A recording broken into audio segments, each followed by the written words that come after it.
You have no audio. Sorry, Miss Dominique, you please unmute your microphone.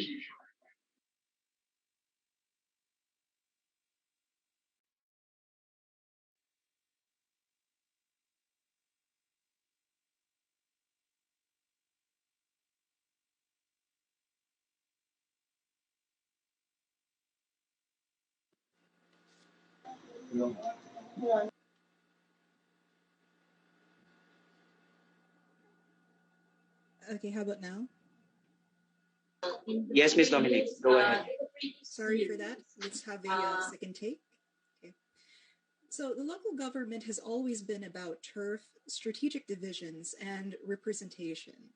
These in efforts for a responsive and an accountable take on governance. Of particular interest this hour is the city of Manila, an urban population with an ethnic character colored by the high mobility of many members of its population, varying economic classes, migration, immigration, and growth, but significantly in terms also of how it made waves in terms of culture and heritage, cleanliness, and frequency and the accessibility of public information, among other things. Local governance also has its role in helping to protect the national interests, these of which have either been directly or blatantly affected or impacted by the COVID-19 pandemic. I'm Dominique Gintado, and this is Local Government Response to the Pandemic with Mayor Isko Moreno. Let's first pause for the multi-faith prayer.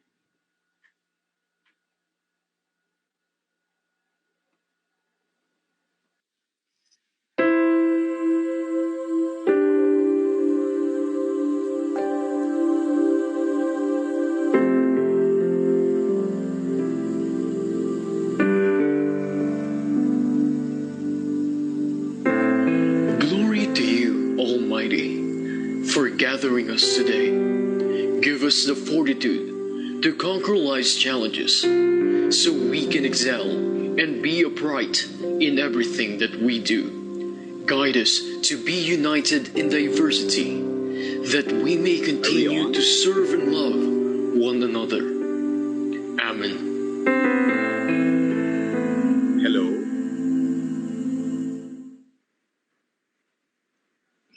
Hello. Magandang hapon po. Hello po, hello. Good afternoon po, Mayor. Good afternoon po, Mayor. Good afternoon, Mayor. Good afternoon po, Mayor. Good afternoon po. Good afternoon, Mayor. Good afternoon po. Good afternoon po, Mayor. Good afternoon po. Good afternoon, Mayor. Good afternoon po. Afternoon po. Hello po, Yorme. Good afternoon po, Mayor. Good morning. Hi, Yorme. Hi, good afternoon, everyone. Are we starting? Before we do, just a couple of announcements. We're all huge fans of... Ma'am Dominic, medyo mahina po. How about now? Is it coming in clearly, sir?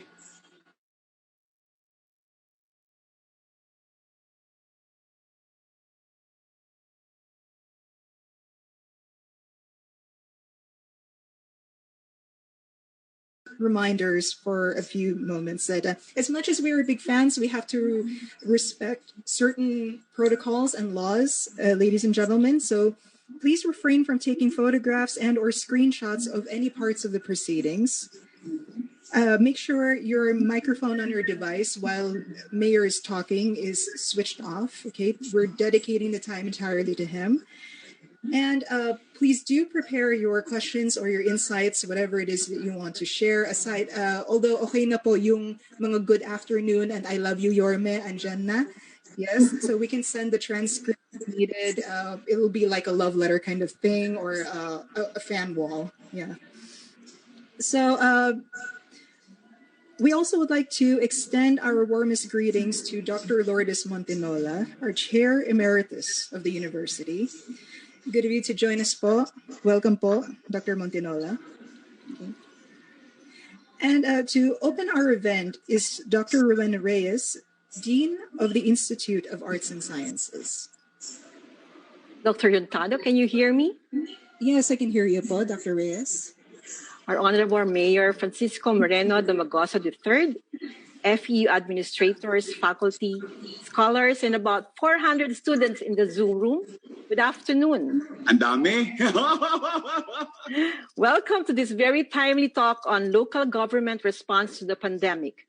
It's part of FEU's 93rd founding anniversary celebrations. How appropriate that we have our very own Manila mayor to keep us abreast of the city's response to the pandemic. After all, along with a few, our mayor is a communicator. A quick scan of the major dailies would reveal the following headlines. Manila LGU gives 100,000 reward to over 200 barangays with no new COVID-19 cases. Isko Moreno to get vaccinated versus COVID-19 in public. Manila Mayor offers free COVID-19 swab tests for med students attending face-to-face classes.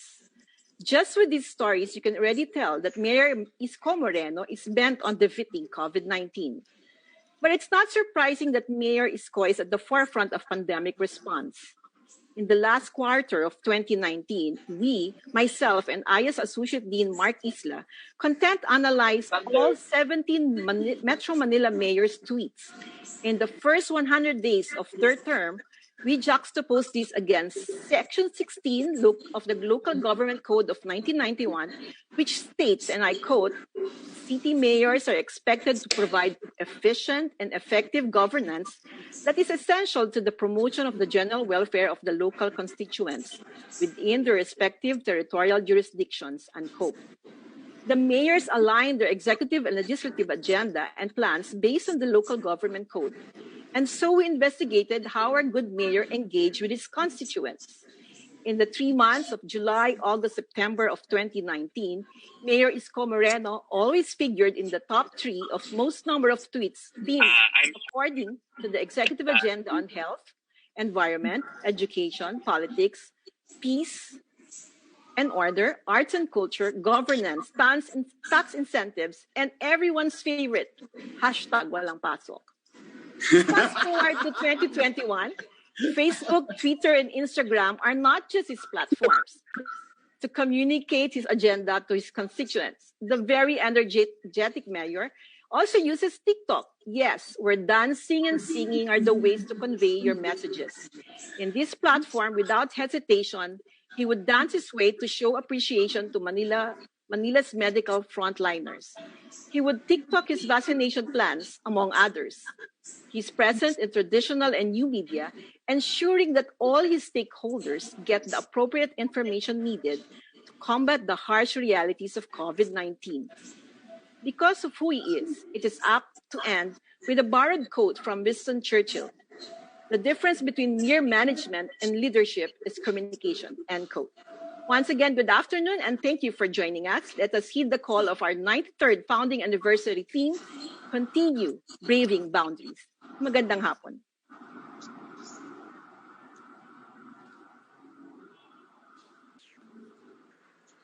Thank you very much. City Vice Mayor and the youngest ever elected mayor of the city of Manila.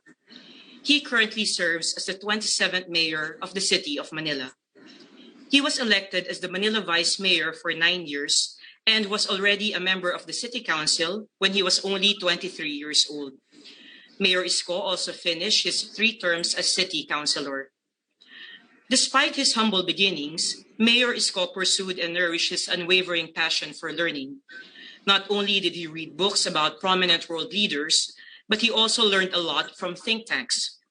In 2012, Mayor Isko attended the Executive Education Program at John F. Kennedy School of Government in Harvard University. A year later, he finished the Emerging Leaders Executive Program, also in the same university.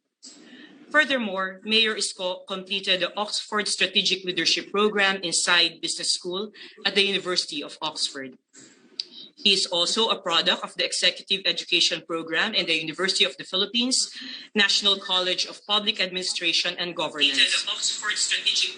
Mayor Isko Moreno received his Doctor of Humanities in Community Development degree from the Pamantasan ng Lungsod ng Maynila in the year 2014, a fitting recognition for his 18 years of community service while serving Manila as City Councilor and Vice Mayor. With this background, he was appointed by President Rodrigo Duterte as Undersecretary of the Department of Social Welfare and Development.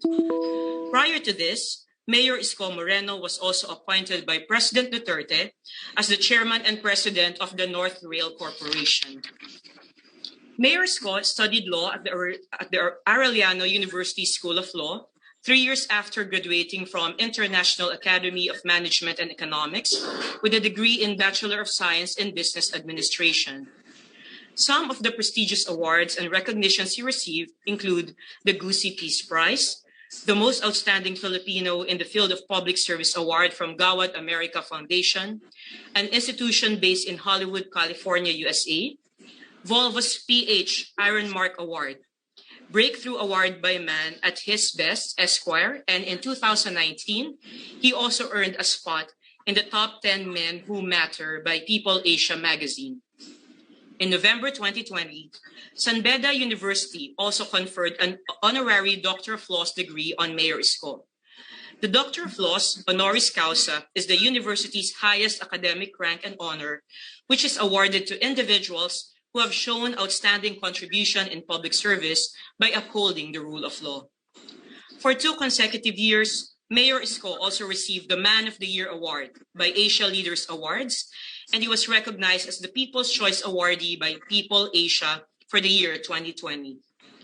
Ladies and gentlemen, it is my distinct honor to present to you the man who grew up in the slums in Tondo, Manila, who is now tasked to rebuild the capital city of the country, the total rock star, according to U.S. Ambassador Song Kim, the Honorable Francisco Isko Moreno Domagoso, the Mayor of the City of Manila. Thank you, Rita, sa ating kay Ma'am Lourdes, no?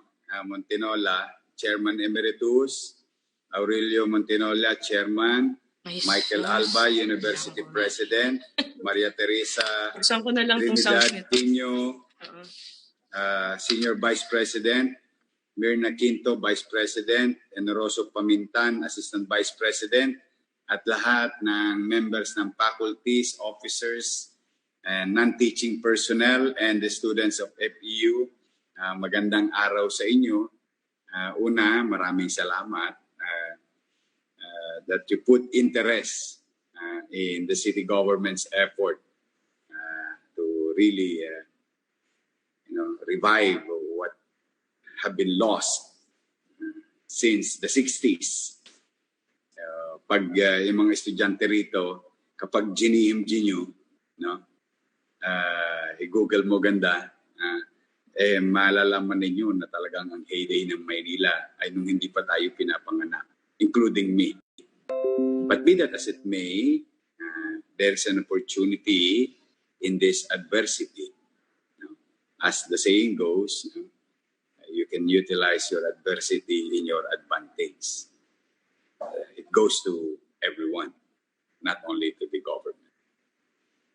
At may awa nga ang Diyos, sana talaga muling makita yung sigla ng Kapitolyo ng bansa. This is a window of opportunity, center of excellence. As I had mentioned a few days ago, when I was asked why did I allow College of Medicine 4th-year student to have a face-to-face class.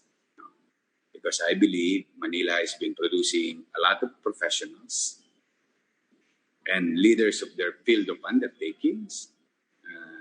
Lahat sila dito halos nanggaling sa Maynila. And I think with what's happening right now, with the high demand of our medical frontliners to be in the front lines to take care of infected person because of this dreadful disease, coronavirus, we need more hand or logistical capacity. And we cannot afford to create vacuum for 1 year, not producing doctors and nurses or any other allied courses in the medical field. Kaya ako nasabi, this is the center of excellence with regard to education. So anyway, instead of me making speeches, I think there's a lot of questions in your mind, and I would rather try to answer it to the best of my ability. Hi, happy Valentine, Yorme. Happy Valentine's din pala sa inyo. Malapit na. Galaw-galaw ang mga walang jowa, no? Punta kayo sa Mehan Garden, marami kayo makakalawit doon. Pasyal-pasyal kayo. But anyway, so I would rather listen to your questions, and I'll do my best to clarify things, state facts, especially so far naman, just a brief, no? Alam ko naman ang major concern ninyo is the pandemic, the infection. Sa awa ng Diyos, with the most dense city, if not in Asia, but in the country per square kilometer, is Manila. Despite of the challenges, social, demographically speaking, ang Maynila sa 4 na buwan na nakararaan ay patuloy na namimintina an average of 350 infection. Kaya salamat sa Diyos, salamat sa taong bayan at natututo na silang magdisiplina. So anyway, to the host, I'm now willing to answer queries from our students. If we can share some information. May nagtanong niya yata, yung Yorme, anak niyo po sa Valentine's. No, binata pa siya. Si Joaquin. O pasyal kayo sa Mehan. May nalay kami sa inyo as another tawag dyan. Available open green space for you to celebrate this heartful month of February. So, Madam Host, kayo na pong bahala, Dr. Dominic, please. Well, a lot of the remarks po, karamihan po ay mga comments po, tsaka I think they pass more as personal questions. Rather than talking about local government in the pandemic, mas lumalabas po siya as parang AMA, Ask Me Anything. The thing niya. So we'll go in a series of. Ayan, I see how ano meron ako nakita. How do you stay mental health? Yes, how do you keep your mental health stable while organizing the city? Well, there is no perfect rule on addressing your psychological and emotional quotient. There are people who are good in IQ, and there are people who are also knows how to sustain their EQ, emotional quotient. Mm-hmm. But in this case, with regard to the question, mental health, I have to be fair with our student. I'm still a human being. I get stress, definitely, home, personal, and here in City Hall. And that is a daily thing, a daily dose of stress, especially when I'm in office. Because as we all know, 2.4 million nighttime population, more or less, and 3 million daytime population is expecting from their government to perform better, to do their duties and functions. And it may go beyond the call of duty, the 8-hour thing, beyond that working hours, create some innovative ideas and adapting quickly, learning and absorb as much as possible in a short period of time things that you don't know. No? So, mahalaga yon. And put it into action. Because you will never know kung hindi mo susubukan. And you must expect failure. So not to frustrate yourself. Because giving yourself with high expectations, naturally, as human being, we may make mistakes and create anxiety in your mind because your expectation was not reached. No? Kaya kailangan lang, and I think history books will tell us that in times of war, no, like this, we are at war with the virus, the people is at war with the virus, movement creates high probability of surviving. Is stagnation, it will kill you in the middle of the battlefield. So applying that historical approach done in the past, in some scenario, today's challenges, mas madali na ma-manage yung mental health. Kasi when I do something, I expect that I'm going to fail. So if failure will not come, then there is little success. And with success, we innovate. We reach as many as possible. If untested ideas being implemented and put it into actions, and it benefited the people and addresses problem solution, no? Then we go on. Yun ang naging natin, yun ang naging panlaban ko sa stress. And of course, at the end of the day, if you say thank you, it energizes us, not only me, we in the government. Simple 2 words or appreciation from the people keeps us inspired. Leaders don't only inspire the people, but the people can inspire the leaders.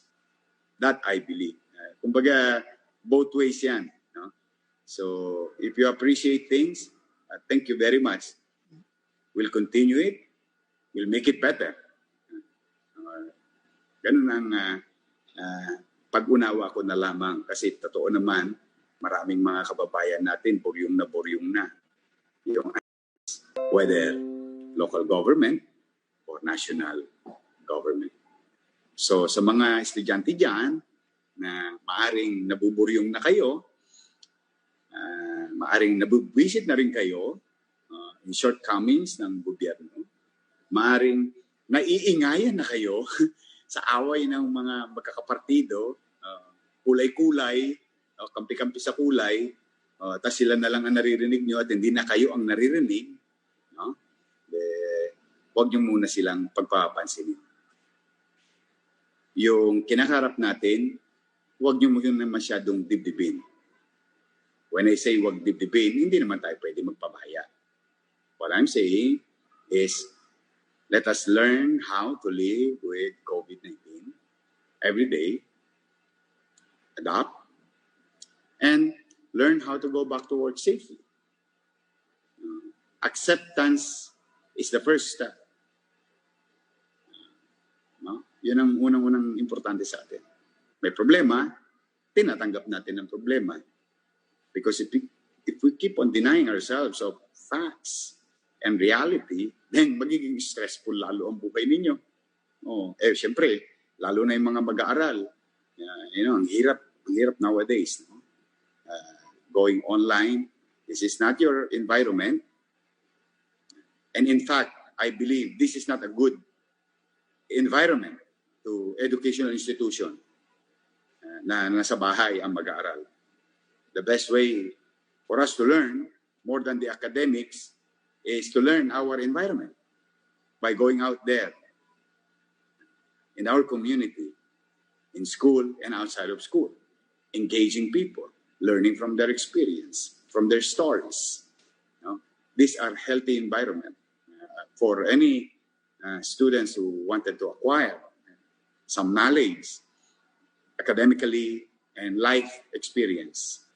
So, but for now, let us not expect that things will come soon, but we must move on. No? Ngayon naman, yung madalas ngayon, may nababalitaan ako dahil hindi nagpapangita yung mga magjowa, nagkakaroon ng additional depression, ang mga utaw o mga bata. Naku, Diyos ko, kayo mag-alala. Basta niloko kayo na syota nyo, palitan nyo agad. Move on agad. Huwag nyo masyadong intindihin kasi I think like us in the government, if we focus on our task on hand, and look at the other things as noise, then madali mong matatahak yung landas. Like kayo, bilang mag-aaral, ang focus nyo, task on hand is to learn. So you do prioritize that. Tapos, yung mga konting mga bagay-bagay ay medyo i-sideline nyo lang. Kaya mahirap yan, no? Mahirap yan. It's easy being said. Kumbaga, it's easy to say than to do it. But it's not a rocket science. A lot of people surpass or survive those experience of yours or na-experience nyo sa kasalukuyan. Pero kailangan lang ilagay natin sa isip na mahirap. So pag alam natin mahirap, so we'll be expecting some turbulence and stumbling blocks along the way. So that we will prepare our hearts and minds, para hindi naman tayo masyadong napofrustrate sa buhay. Thank you for the words of wisdom, po, Yorme. So we have a question with regards the vaccination process. So, pwede po ba magpa-vaccine sa Manila even if we're from the province? This is a question from Lian Castillo. Okay, this is what's going to happen, and we've been doing this. The policy of the city government is to adopt as many as possible. Naman ay yung mga pansamantalang nakatira sa syudad. And those who will come in and out of the city. So if we can reach them, mayakap namin as many as possible, yun yung aming goal. Kaya nakita ninyo ang swab testing namin is free for everyone. To anybody, especially to those who are exposed, considered probable, or suspected COVID-19 patients. And also, those who just want peace of mind, we offer them that. Because hindi nyo mabibili yan sa Mercury Drug. Yung agam-agam ninyo na kung kayo may COVID-19, no? Na hindi nyo alam. So you're just buying peace of mind. Welcome po kayo sa Maynila. Now, having said that, your city government has been pursuing and trying to acquire the vaccine. Even on the second phase of trial, this is on record. International pharmaceutical company can attest to this. In fact, just to state a fact, I think we were the first to engage them. That was July of last year. We've been pursuing them up to their third phase of trial. Na naging successful, it became now, they were granted EUA. In this case, in our country, dalawa na, AstraZeneca and Pfizer. Now, will I vaccinate non-Manilans? Yes. Unahin ko lang, siguro hindi naman masama, yung sundin yung polisiya ng mundo at ng national government. In this case, yung ating mga medical frontliners. Then, the elderly. Okay? Then, we can offer it to anybody, any John Does and Mary. In fact, if you are staying in Manila, you can use temporarily your barangay. Just register to www.manilacovid19vaccine.com. It was launched December 31. Now we have about 80,000 who are pre-registered. And I encourage each and every one of you, those who decide to get vaccinated, to get the vaccine, to pre-register because mas mabilis yung sistema. At pag mas mabilis yung sistema, mas episyente kami bilang pamahalaan. But don't worry, sa Manila pwede kayong choosy. Pwede magbago ang isip ninyo. Hindi namin kayo pipilitin na magbakuna. But if you're going to ask me, as the father of the city, I encourage you. In fact, I cannot blame you if you have doubts. And that's good if you have doubts because ang mangyayari dyan ay kayo'y magsisiyasat. And I encourage that, yung magsiyasat kayo. Diba? More than naririnig nyo sa kapitbahay mong mema. Yung mema sabi lang. O kaya yung kontrapartidong politikal lamang na away-away nila. You listen to authorities, like in this case, local government, the best mode of acquiring news or facts is from the horse's mouth. In the case of national government, of course, our leaders, no, not from your friends and don't ever consult anybody except doctors who knows it very well. They know better than me. In fact, I get my data based on scientific evidence and journals that are acceptable with the country of good reference. In our world, been praying na matagpuan ng bakuna. Usually, ang bakuna natatagpuan mga 3 to 5 years. But God answered our prayers. Natagpuan ng bakuna na sa lalong madaling panahon. At sinertipikahan ng mga ahensya ng iba't ibang bansa at katulad ng bansa natin, mga regulatory agencies, na ito ay ligtas naman. So having said that, if that is my premise, that vaccines that will be utilized must submit themselves to regulatory agencies and we must continue to believe in our system. Dalawa lang ang pagpipilian ninyo when you're trying to assess the situation and before you decide. For now,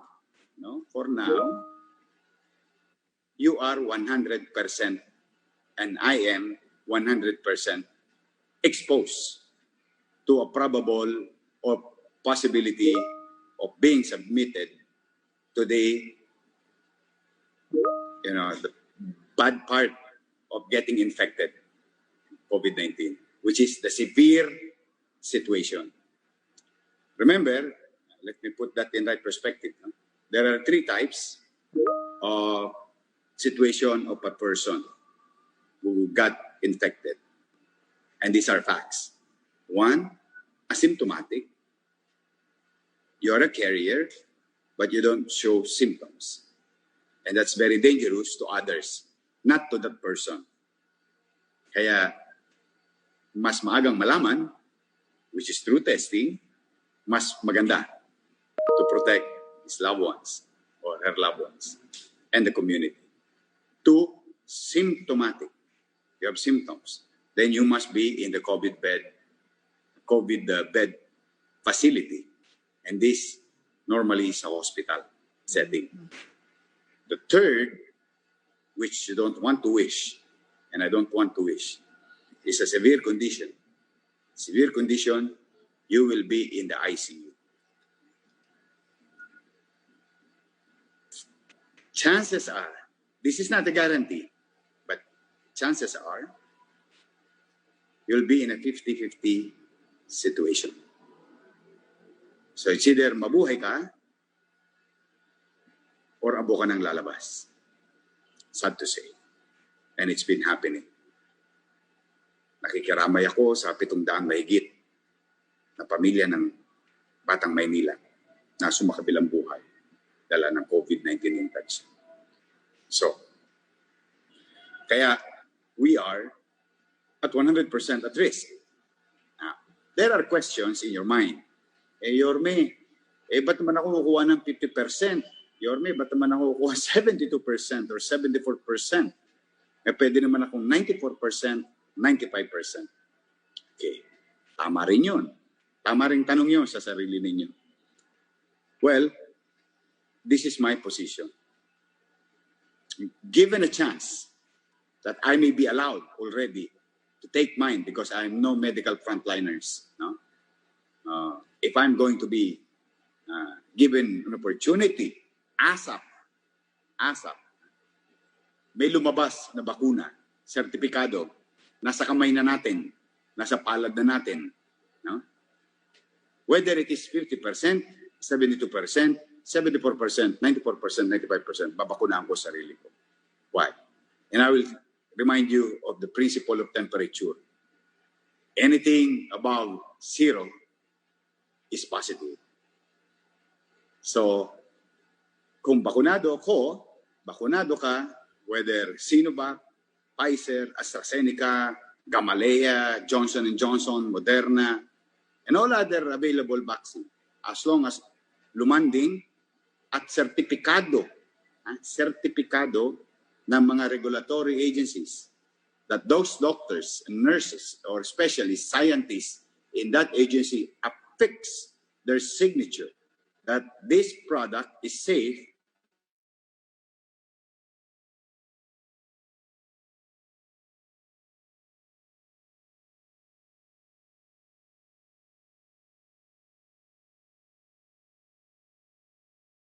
mo ang tamang sagot.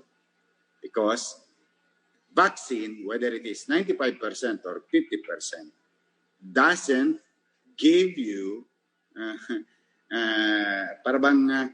bulletproof. No? Maaari ka pa rin ma-impeksyon ng COVID-19 kahit ikay may bakuna na. Kaya hinikayat na mag-mask pa rin. No?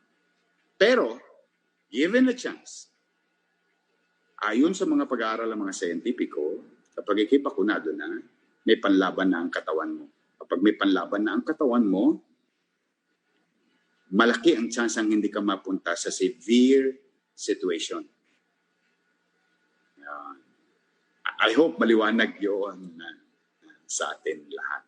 Kaya importante talaga ang pagtatanong at ang pagtatanong ng tamang tanong. No? Yun yung isang challenge sa paggugobyerno. No? You should know how to ask the right question so that you will have the right answer, whether it is favorable or not, but it is the right answer. So, yun po ang ating sitwasyon. Are we ready as a city government? That's the next question. O sige, Yorme, maliwanag na sa amin. Ano yung magiging decision namin? So, these are our choices. We can be 100% exposed or a little percent exposed to danger or possible death. No? Dahil alam natin may death eh. Walang issue dun eh. Alam natin may death. Are we ready? Yes, we are. We have conducted the first simulation in the country at 20, second simulation at 1,000 in the community. We have built the first local government unit owned storage facility which will be launched tomorrow. Ang mga estudyante, naka-scoop kayo ha. Ilo-launch na tomorrow. And we have bought 12 refrigeration, biomedical refrigeration across the board. Ibig sabihin, meron tayong +2, +8, -10, -25, -30, and -86. So pag yan, itinama ninyo sa mga produktong nakalathala sa mundo, no? Nailathala na. It can be for AstraZeneca, Sinovac, Moderna, Johnson & Johnson, nabanggit ko na ba yung AstraZeneca, and Pfizer. We are ready to deploy. The last question is, maybe in your mind, when? Kanina, are we ready? So siguro, when? Yan din ang sagot. yung tanong ko na yan din ang tanong ko sa sarili ko, when. But, I have good news for you. The national government is working really hard through Secretary Galvez to acquire more than on top of what we have acquired, with the promise and commitment that it can be delivered on September. Across the board naman to sa mga local government unit. In worst scenario, September. In a good scenario, June. Best scenario is March. Yung order namin. Ngayon. Pero, para rin sa kaalaman ng mga mag-aaral at mga audience dito, meron tayong tinatawag na solidarity agreement. We are a signatory as a country. Ito yung tinatawag na equal share sa vaccine under COVAX. And COVAX is, I think, ang involved for now is Pfizer and AstraZeneca, which is so happen that Pfizer and AstraZeneca already got an EUA, an Emergency Use Authority. And let me be clear, EUA, so this is not, this is different, I think may mga doktor naman dito, this is different from product registration, approved product registration. EUA is being used na sinertify lang na safe yung product and it can help cool news. So yun ay ibabakuna muna sa ating mga medical frontliners. And it will happen first in Manila. So from there we will learn. We will learn a lot of things. The time and motion that we have learned in the simulation, all other shortcomings that we have learned in the simulation, this is now live. Then, saka tayo pipick up ng ating phasing. Paano tayo magbibilis at mas magiging eficiente. So, pero pa ba ako nakalimutan? Where, when, how? Yeah, most likely. So, kung gusto niyo magpapakuna, please tell your friends who are from Manila and tell your friends who are staying in Manila, whether you're in a dormitory, I don't mind. Kahit saan sulok pa kayo ng Pilipinas. As long as you're in Manila, we will try to take care of you. So that will make your parents, loved ones in the provinces to feel that there is government in the city of Manila who will be there with you side by side. We may have some shortcomings. It may not be a perfect solution, but we will continue to offer solution and we will never stop. And if we fail, we will learn immediately from and lessons that we can learn from that failure and move on. No? Kaya sa mga kaibigan ninyo, sabihan nyo sila, hinikayat ko kayo, walang pilitan walang pilitan. Pwede choosy, magparehistro kayo sa Manila COVID-19vaccine.com. So you heard that, fellow Tamaros. Just a sidebar topic before I forget it and before we proceed to the next question. I hope you're listening well because our mayor here just gave the perfect example of what constitutes persuasive communication and critical thinking. Okay. So since we have this going up on Facebook Live and it's going to be archived on Facebook, you might want to revisit some of the portions and look at how finely structured, and it's practically effortless on his part, which makes it all impressive. Yes. So, thank you. Only the truth, sir, without wax. Okay.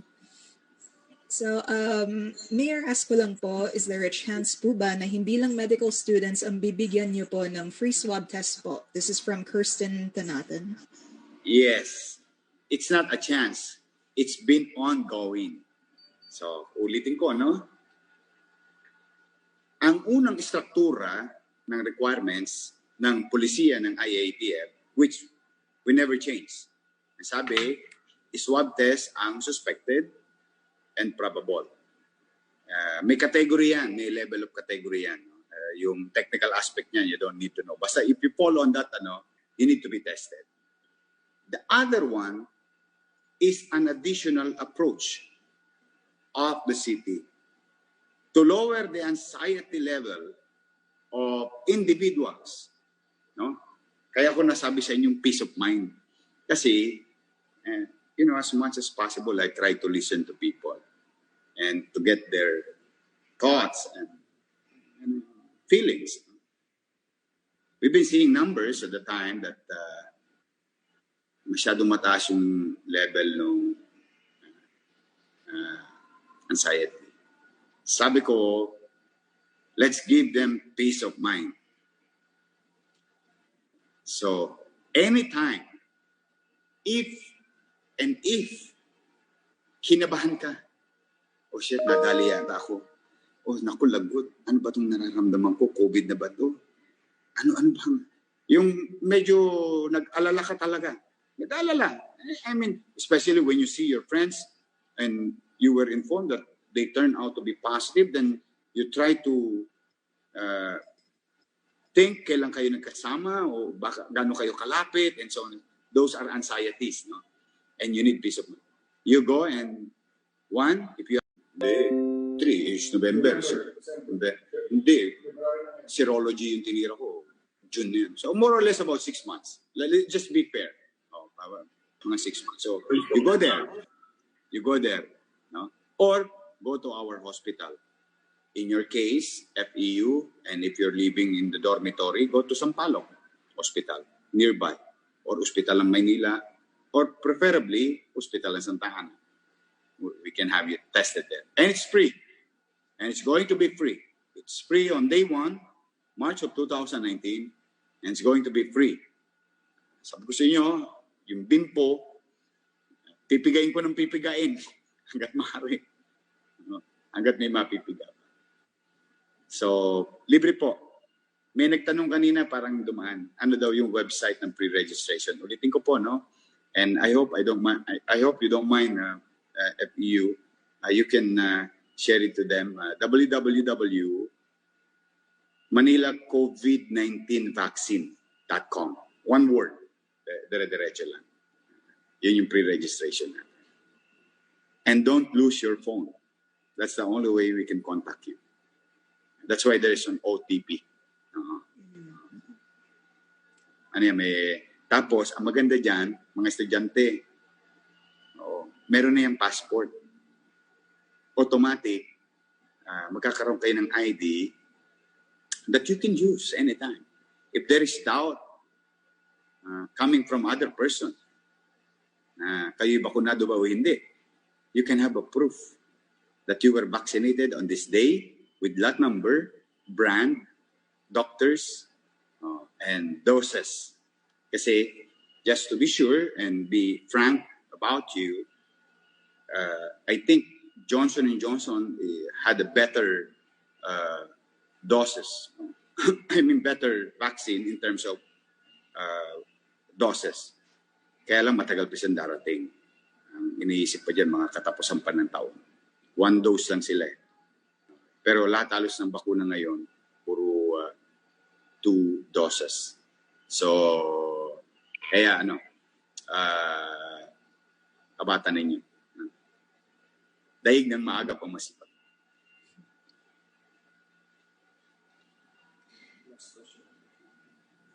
Thank you for that, Yorme. Before proceeding with the related inquiry, we would like to acknowledge the presence of Attorney Gianna Montenola. She's the Senior Vice President for Corporate Affairs. Magandang hapon po, Attorney. Thank you for joining us. Hi, Gianna.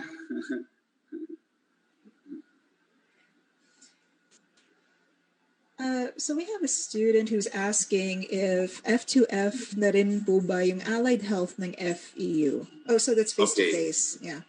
Okay, that's a good question. And I've been seeing a lot of questions about face-to-face. Okay. Mapansin ninyo, modesty aside, medyo aggressive kami. Because I believe in you. I really believe in people. All you have to do is to tell them straightforward, A, B, C, D. Clearly. 1, 2, 3, 4. You just tell them what they need to do as responsibility for them. Yung inatang mo ba yung responsibilidad sa kanila, and they know their responsibility, and how to be compassionate with others by understanding and respecting others. So, banking on you is a risk. It's really a risk from the government. But if I'm not going to trust my constituents, why would they trust me? Di ba? Love begets love. Respect begets respect. So that's all face-to-face of a graduating class of medical school and allied courses. At in-specify doon, muna, ito yung maganda dito, no? Kasi tama rin naman to, while we're aggressive, we're also conservative in our rules, aggressive in trusting people to open businesses and function as normal as possible. Kasi ayoko nga ng stagnation eh. Hindi ako naniniwala sa wait and see, wait and see, wait and see. Puro wait lang yan, wala kayong masisi. No? Yung ngayon ang mangyayari dyan. No?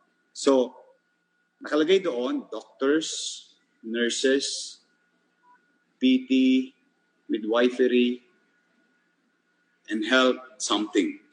Mga 5 colleges ang binuksan. So yun ang piniyagan ko. 4th year. Then start from there. Di ba? Pag napatunayan ninyo, napatunayan ng UST, napatunayan ng CEU, and I hope FEU will apply soon. Napatunayan ninyo, nakaya ninyo. At mapakita nating mga batang Maynila at mga estudyante ng Maynila na responsable tayong mamamayan. Because we try to live with COVID-19 and be responsible and show it to the world. Show it to the country that it can be done. And we're doing it in Manila. Then I think you will have the ear and hearts of our leaders to go on normalcy. Kasi yun ang gusto ko talaga. Gusto ko lumabas na kayo ng bahay. Yung, alam mo yung responsable ka lang. Hindi naman yung parang katulad yung minsan may nag-propose na 10 years old, 15 years old. Hindi ko pa makuha yung logic eh. But college, producing professionals, the backbone of any country, isang taon, vacuum, medyo mukhang kailangan natin balansehin ang mga desisyon natin, which we tried and did to balance everything. Madali naman eh. Alam mo, sa totoo lamang, ang dali lang nung patutupad sa inyo ng CHED ng mga parameters. And I believe that students, siguro naman, hindi kayo umabot ng 4th year kung may hina-hina, di ba, ang pagkaunawa. Kasi naipasa nyo na yung mga asignatura ninyo. Napasa nyo na yung mga subjects ninyo. So, I believe that you know already the risk. Okay. Now, let's talk about the risk. I only know 2 things about risk. Risk avoidance doesn't give you anything. Any result? No. No result. No negative result. No positive result. That's why I believe, personally, risk should be managed. I hope you understand that the difference between the two. It should be managed. There is risk. Katulad ng bakuna. Sabi ko nga sa inyo, para mawala yung agam-agam ninyo sa risk, kung ano yung ituturo ko sa inyo, ituturo ko sa akin. If you feel that your life is important and you value it as human being, not as mayor alone, but as human, I value also my life. So we shared the same risk. I shared to you yung agam-agam ninyo. Kaya yun yung... So, dandahanin lang natin. Tingin ko a matter of time. And this is very unique. This is unique in the country. Pero worth the try. Tingin ko, uubra. Tingin ko naman yung mga estudyante, 7 times. And the recent was 2 days ago with 2 people close to me. Close. Like, not on a personal level, like physical. Because of a mask, I was saved. They turned out to be positive. I turned out to be negative. So the point is, doable, duplicable, manageable. I'm not saying I want to get COVID and go out there and try to talk to people physically, be there in the field for just purposes of pictures. No, there's a statement behind those actions. You try to communicate to your people that you're there in the battlefield, in danger zone, and showing them, if you're afraid to get infected, I am also, but we must move on. We must continue. We must do long-term projects, mid-term projects. Yung mga low-lying fruits should be offered, and while we continue with our day-to-day activities with regard to fighting against this pandemic, no? So yung ako mismo, alam mo, sa totoo lamang, hindi naman sa magtotologisan lang tayo. Dito lang ako sa Oblo. Dito, eto, puntahan mo yan. Puntahan mo yan. Puntahan mo yan. Any mayor can do that. You know, the power of behind the office of the chief executive is medyo malawak yan. But no. I think people should see also na nandoon ka from time to time. And it's dangerous. It's really dangerous. Sabi ko nga sa inyo, ang recent ko, 2, nung isang araw lamang. There is danger. But you cannot live in fear. We have to manage the risk. Pero sa awa pa rin ng Diyos. Huwag naman, Diyos ko. Naninigarilyo pa naman ako. Malamang may hinabaga ako.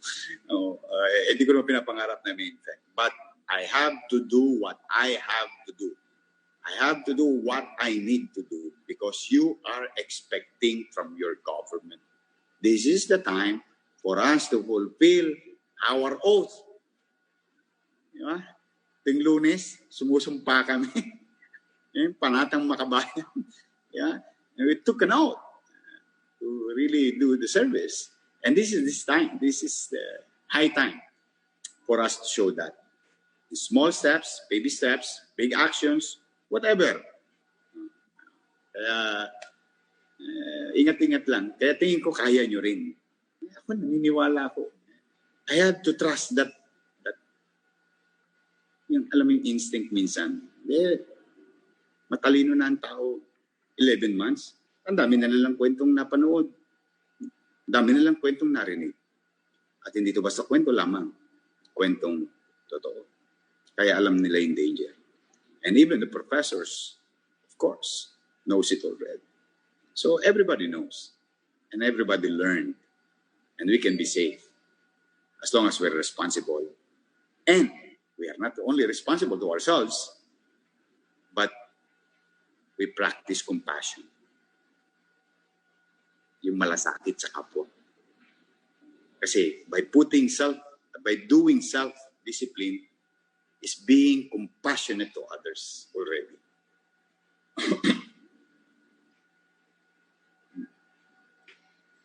So for those who were asking, we went over your inquiries and some of them have already been addressed in the previous questions in the form of pearls of wisdom, so to speak. We have one message and inquiry from an anonymous student. Okay. So, good afternoon, Mayor Isko. I'm a proud Manileño through and through. I was raised and born here in Manila. And perhaps the whole country have a question, and it's been on my mind just as well. I'm speaking for myself here. Kayo po ba ay tatakbo sa pagkapangulo ngayon darating na 2022? Salamat po. Okay.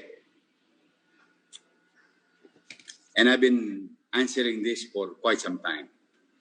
And as future leaders who are our guests, I mean, like viewers right now, students, no? You can be leaders of your field of undertaking. You can be in politics and be president also. You can be doctors and nurses. And I know for a fact that all of you will have a better future. Just to be fair with you, lahat kaming mga politiko, ha? The moment sinausaw namin ng paa namin, no? Sa putik ng politika or sa kalsada ng politika, lahat kami at the back of our mind is to get to the highest position. It's like a career. Like you guys who are watching right now. Yeah? Meron din kayong pangarap. Lawyers wanted to be a chief justice. Doctors want to be directors of hospitals. Or the best in a particular field in medicine. Yeah? You always aim for the number one. So I think kami rin mga politiko na sa likod ng isipan namin. And just to be fair with you, and I'm one of those, no? It is ano yan, nasa, anong tawag yan? Subconscious. Why? Why is it in subconscious, but hindi naman sa present, like, hindi na lang sabihin kung sabihin. Unang-una, sa totoo lang, ang dami ko nakikita ngayong mga post-post yan. I think it's quite unfair for you to listen to politicians' dream with regard to their personal growth. Unfair, mukhang unfair lang sa inyo. Kasi what you should be hearing, well, at the very least, hope. And hope turns into action. Actions give results. I think yun ang dapat nyong marinig. Dapat na makita. When I say dapat, it's a requirement from us who's managing it. Kaya I tend to not to really focus on that and utilize all my energies. Salamat sa Diyos. Bigyan sana ako lakas ng pangangatawan.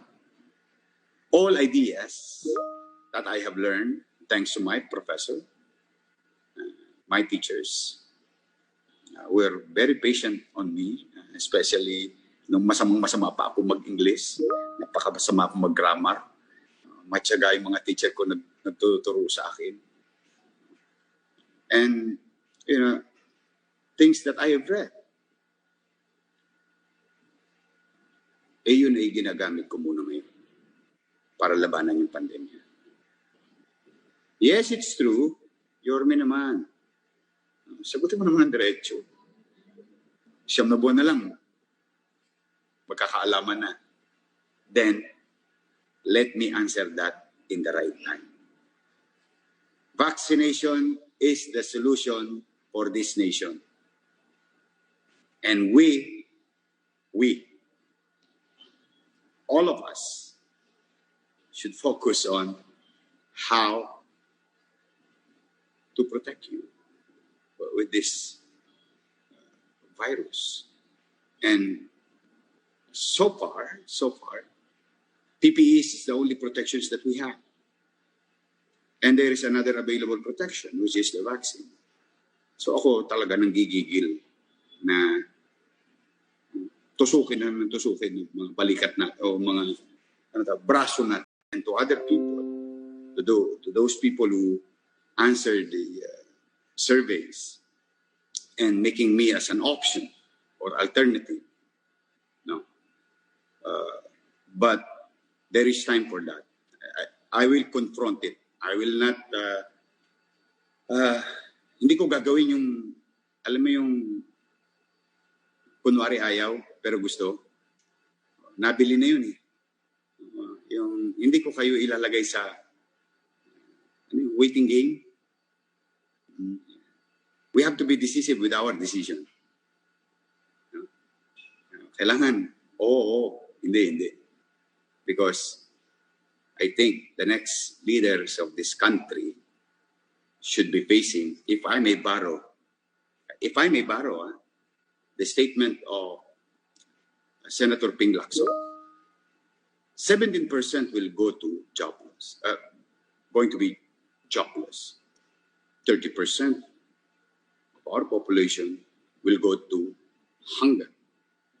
That's why, if I'm not asking too much, tingnan po ninyo mga kababayan, kung meron man taga Maynila dito, nilusad ko na yung ginawa nating plano noong Disyembre for the year 2021, yung COVID-19 FSP. Banking that there will be inflation, banking that food prices will go higher based on theories and academic background that I have received in the past, assessing things. Oh, now it's true. O, kita nyo, dati pag bumili ka ng baboy, kumain ka ng baboy, ma-high blood ka. Ngayon, bibili ka pala, na-high blood ka na. Nakita natin, ang sama. That's why the FSP was launched today. Oh, FEU students, I'm sharing you now. Check our Facebook. We've launched it today that yung FSP's Food Security Program, yung maibsan lang yung cost of living with regard to basic needs ng bawat pamilya sa Maynila. 690,000 more or less every month will receive something. And hopefully we can stretch it up to 6 months para lang yung value ng pera ninyo na konti na lang nabibili, yung iba doon pinuna ng gobyerno ng Maynila. So you can check now, District 1 is receiving it. Maybe tomorrow, District 2, 3, 4, 5, 6. And we're trying to address in less than 2 weeks of February about 690,000 families in the city of Manila. Walang mahirap, walang mayaman, walang middle class. Lahat yayakapin ng Manila. So my point saying that is, if there are stated facts and there are assessment already about what's going to happen in the next few months, maybe a year or two, then yung leader na pipiliin natin ay hindi pwedeng magagalit-galitin. Hindi pwedeng matatampu-tampuhin. Hindi po pwedeng may tantrums. No? Hindi pwedeng divisive. This is not about language. This is about humanity. This is about people, real lives. This is not about regions. This is not about islands. This is about Filipinos. And there's 110 million of them in the Philippines and all over the world. So it's a great challenge to anybody. Now, wala tayong mapipiling. Wala tayong mapipili na sapat. Na, including me, I don't have all the answers in all these existing, continuing, and incoming challenges of our country and fellow Filipinos. Okay. But one thing for sure, I don't like leaders who are divisive, with all honesty. Because, ewan ko, tingnan nyo sa tanong nyo sa mga estudyante nyo ngayon. No, nagugulat din ako. Doon, gusto ko lang tumawa doon eh. Dami yung napapatawa sa akin doon eh. So the point is, it's an idea in our mind, all of us. But I'm giving you, whether I am going to heed the call of the people or not and stay in Manila, but I'm giving you now premise, at least a generic guidelines. No? Na ano ang challenges natin ngayon and what type of leaders that address this situation. Hindi lang sa kalidad ng kanyang karunungan o profesyon. Kailangan naunawaan niya yung tao. Kailangan connected sa tao. At hindi nag-alienate. I don't like it. I really don't like those persons who alienate. So, if I'm going, let's be move forward. No? Let's move forward. Let's just hypothetically, we'll do that kind of policy. Inclusive lang. Sama-sama. Nobody will be left behind. Not on the basis of your language, not on the basis of your tribe, not the basis of your religion. You are all Filipino. We are all Filipinos. And let me remind you, lalo na yung mga estudyante ngayon, nobody did came to us. Pansinin nyo, walang nagpunta sa atin. Tayo, nagkita sa finals sa pandemyang ito. Can we blame our allies? Can we blame our other countries? No, we cannot. We cannot. We have to be fair with them. They have also challenges. That's why they call it pandemic. It's a worldwide challenge. No? That's why tayo nagkita sa finals. Tapos may kulay-kulay ang buhay natin. Pwede naman itabi yun. We have to be inclusive. Tabi-tabi muna yun. Ano muna tayo? Filipino, kapwa Filipino. It is not a motherhood statement. It's a gentle reminder that our forefathers said. Ulitin ko lang ha. Ito'y ine-echo ko lang. This is not my idea. No. Diba? Sabi ng mga ninuno natin, pag malasakitan natin ang kapwa natin. Then, because of this pandemic, napakita sa atin, walang dumating. Tayo nagkita sa finals. Then we should start understanding and respecting one another. We should not be divisive because we live in one island and we don't like the other islands. No. In fact, by its very nature, Philippines is an archipelagic country. We are being divided by nature, so we should not divide ourselves in hearts and mind. Yeah? We must. And I encourage each and every one of you, let's create an orchestra composed of different instruments, playing one music in synchrony. And that's what kind of leaders that we need nowadays. Without hate, without biases. Welcome to listen to different kinds of political colors and can put different political views and put it in the table and let them sit and talk about it and set aside it and move on and focus on tasks at hand. And again, I think if there will be economists who are watching this or who understand economics, 4.2 inflation from regular 3+ in inflation makes a lot of difference. To put it in layman's term, ay tingnan nyo ang presyo. Nagkaka-leche-leche. Diba? All the things, no? O other policies, sabi ko, ang dami nang ini-introduce mga policy ngayon. Pwede namang itabi muna yung mga belt na yan. Ano? Let's just focus on something. But I cannot blame them. That's their role and maybe goal. But that's why I want you to come together, put it in sidelines. We must pick a leader who can work with, ito, importante, with different political views and political colors. Because politics is the art of creating concession. That is the art. Concessions that will benefit the general welfare of our people. Yun yung art. And you cannot do that if you have prejudice and alienating based on language, tribes, and political views. Hindi ako naniniwala. Yan yung aking take dyan. Pero huwag kayong mainip. Meron namang panahon para dyan. I will think it over and over and over. But for now, I swear to God, thank you. Akalain nyo, basurero lang ako.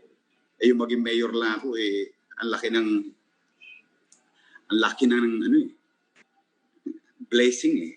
Not every garbage collector, literally, from the gutter, slum, na maging mayor. Tapos ngayon kinukonsider ninyo ako. Salamat sa inyo. I'm really grateful. I will tell this to my children someday, that I was once considered by the people. Whether I will say yes or no, that's a matter of time. And that's going to be sooner. Of course, it's going to be sooner. But for the meantime, I will tell them, I was considered blah, blah, blah, and so on and so on. That's why, let me thank you personally. Don't lose hope. May awa ang Diyos. This is not an easy decision that I'm going to make, because your life, it's at stake in the coming months, years, and the next 6 years of our life.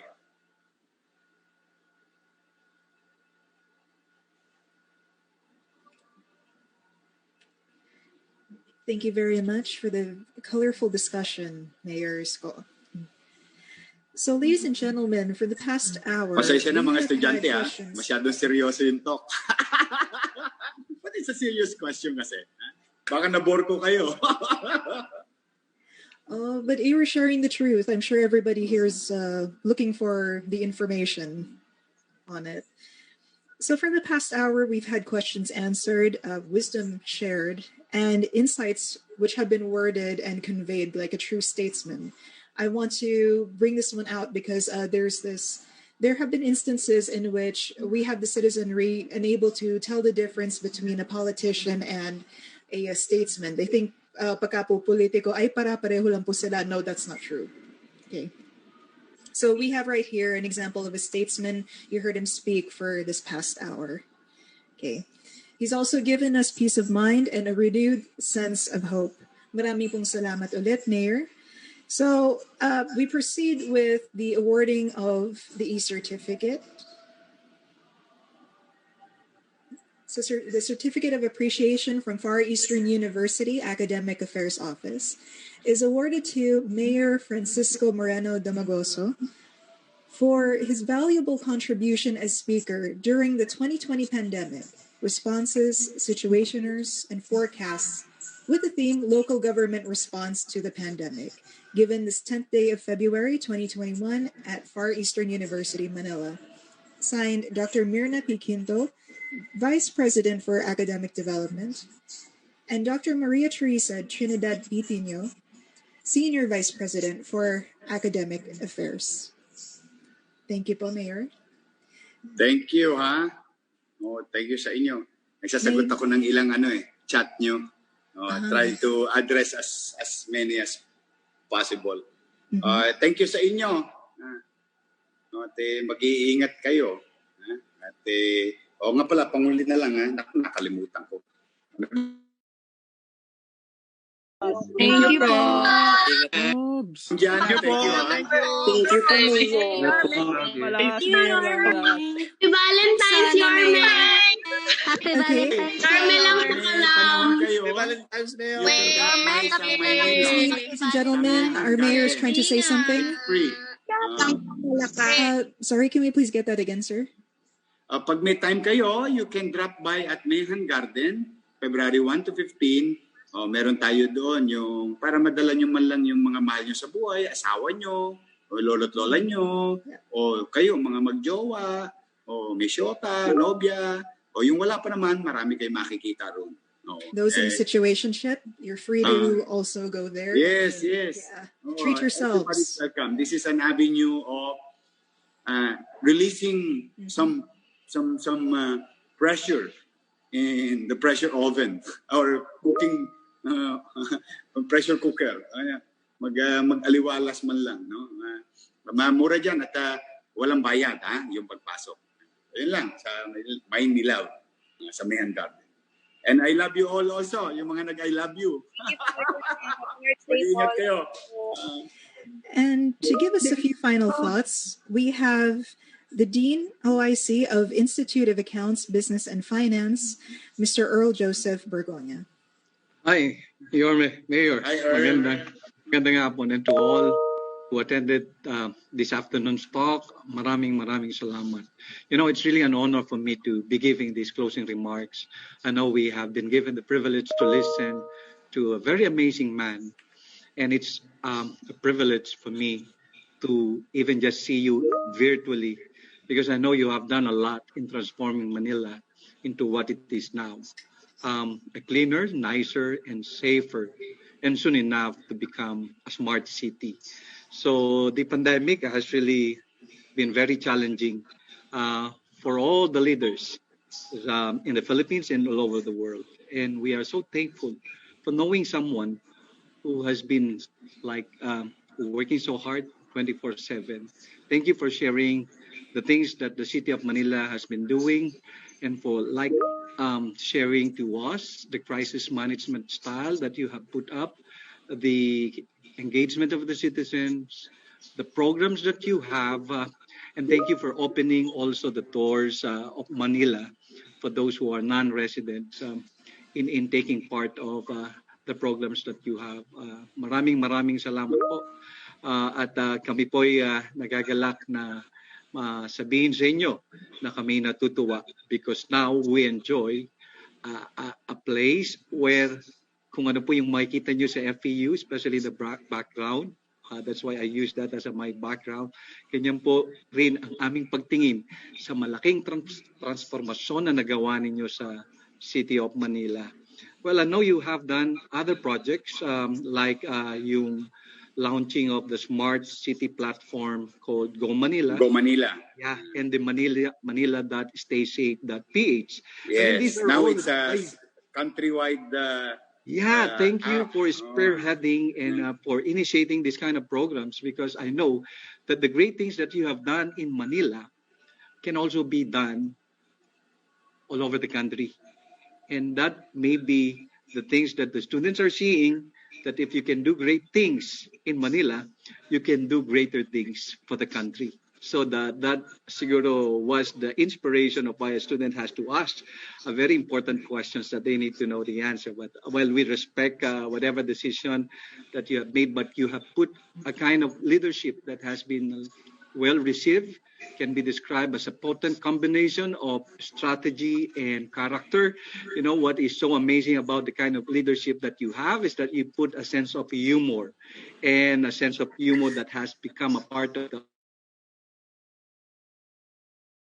that you are at the helm of the city of Manila, because we know that you have been like working so hard to make it a better place for all of us. I was born in Manila, and I get to enjoy the things that I'm seeing now, and I'm very thankful. At sa siguro po sa lahat po ng nakikinabang sa mga kapakanan na nakikita namin ngayon, taos puso kaming nagpapasalamat sa inyo. And on behalf of the management of FEU, we'd like to extend our sincerest gratitude for gracing the 93rd founding anniversary celebration of the Far Eastern University. I know this is your second or third time already, but we would like to see more of you. So Mayor, maraming salamat. I know that you have a great vision for Manila, and we share it with you and to all the hundreds of the students who came to listen, and all of them, I think, were inspired with what you have shared with them. And just knowing the kind of life story that you have made a great impact in the lives of these students, because now they can dream big, and they are inspired of what you have shown them, that everything and anything is possible. And we have seen the kind of example that you have put up in your leadership. Maraming salamat po sa inyo. Well, I know. Yeah, thank you very much. The urban management and the transformation that you have done to Manila may be considered as aesthetic and maybe technical, but it takes a lot of passion, conviction, maybe politics, as well as informed, inclusive, and good decision-making skills that we have witnessed under your leadership. So with that, I'd like to say again, Mayor, thank you. I am a fan, especially of your Iskonari. So, I know a lot of words. But, would like to have you back. Balik ka lang, Mayor, and I hope you make yourself available because you inspire a lot of our students and a lot of people from Manila. So, Mayor, we want to give you this, siguro, I don't know, thank you is just an understatement. But we are praying that God will bless you with a good health, a long life, so that you can do greater things, more for Metro Manila and more for the country. So maraming salamat po at God bless po. And to all of you, thank you very much. Thank you, Dean. Thank you, Mayor. For yung mga good words. Thank you, Dean. Basta, huwag kayong mag-alala. Lelek ba ako todits? Wala naman tos gas toits eh. Laway-laway lang. Thank you, Mayor. Thank you. Thank you. Thank you. Ingat kayo. Thank you po. Thank you for that, Dean Bergonia. Thank you. Thank you very much. To the student audiences, Kongsi attention, Pasay, please. Mayor. Okay. Kung may patsoy. To the student audiences here, please be advised that the evaluation form link is now up. Just like the previous lectures you've attended, the link is only going to be up for a good 30 minutes. So if you miss that chance, you won't be able to answer it, and this won't be counted for the flare points. Okay, so get to it. Best to get to it as soon as you can. So once again, I'm your host, Dominic Gintado, and this has been Local Government Response to the Pandemic with Mayor Isko Moreno, reminding everyone to stay safe and to be brave. Thank you and have a good day. Maraming salamat po, Yorme. Thank you. Yorme, Dominic. Thank you po, Yorme. Thank you po, sir. Thank you, Mayor. Thank you po, Mayor. Thank you, Mayor. I love you. Mayor. Thank you po, Mayor. Happy Valentine. Thank you po, Mayor. Thank you po. Thank you, Mayor. Thank you po, Mayor. At dem Love po you also. sana. Okay. I love you, Mayor. Thank you, Mayor. We will post it in FB Live. Okay, so the link is up, is on the FB Live. Okay, ladies and gentlemen, the Far Eastern University hymn.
Concludes our presentation. Thank you for tuning in.